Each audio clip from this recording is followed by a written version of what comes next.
ವಿಜಯಪುರ ಜಿಲ್ಲೆಯ ಇಂಡಿ ಸರ್ಕಾರಿ ಆಸ್ಪತ್ರೆಗೆ ಹೆರಿಗೆ ಅಂತ ಬಂದ್ರೆ ಸಾಕು ಕೆಲ ನರ್ಸ್ಗಳು ಹಣ ವಸೂಲಿ ಮಾಡ್ತಾ ಇದ್ದಾರೆ. ಇಂಥವರ ವಿರುದ್ಧ ಕಠಿಣ ಕ್ರಮ ಕೈಗೊಳ್ಳಬೇಕು ಅಂತ ಕರ್ನಾಟಕ ಆದಿಜಾಂಬವ ಜನಸಂಘದ ತಾಲೂಕು ಅಧ್ಯಕ್ಷ ದತ್ತಾ ಬಂಡೇನವರ ಆಗ್ರಹಿಸಿದ್ದಾರೆ.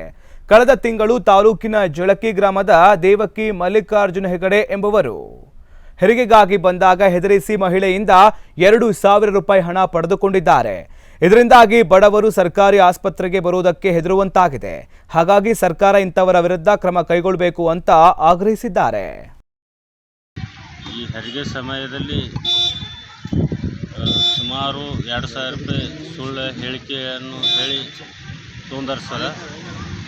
ಕೂಸಿಂದು ಮಾಸ್ ಕೊಳ್ತದ ಮತ್ತು ಕೂಸಿನ ಮೇಲೆ ತಲೆ ಮೇಲೆ ನೀರು ಹೋಗ್ಯಾವ ಅಂತೇಳಿ 2,000 ರೂಪಾಯಿ ಇಸ್ಕೊಂಡು ಹೊರಗಿನ ಮೆಡಿಸಿನ್ ತರ್ತೀನಿ ತಂದು ಹೇಳಿ ಇಸ್ಕೊಂಡಾರೆ.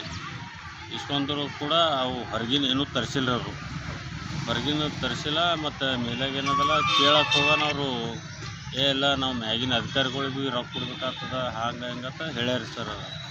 ಸ್ವತಃ ನಾವೊಂದು ಕರ್ನಾಟಕ ಆದಿಜಾಂಬವ ತಾಲೂಕು ಅಧ್ಯಕ್ಷ ಇದ್ದೀನಿ ರೀ. ನಾ ಹೋಗಿ ಕೇಳಿದ್ರೆ ನಿಮ್ಗೇನು ಮಾಡೋದ್ರಿ, ನಾವು ರೊಕ್ಕ ತೊಗೊಳೋರಿ, ಹೊರಗಾದ್ರೆ 5,000 ಕೊಡ್ತೀರಿ, 10,000 ಕೊಡ್ತೀರಿ, ಇಲ್ಲಿ ಬರೀ ನೀವು 2-3 ಸಾವಿರ ಕೊಡ್ಲಿಕ್ಕೆ ಯಾಕೆ ಕಳಿತೀರಿ, ಆಸ್ಪತ್ರೆಯಲ್ಲಿ ಹೊರಗಿನ ಇಂಜೆಕ್ಷನ್ ಹೋಗಿ ತರಿಸ್ತೀನಿ ಮಾಡ್ತೀನಿ ಅಂತ ಹೇಳ್ತಾರೆ ಅವರು.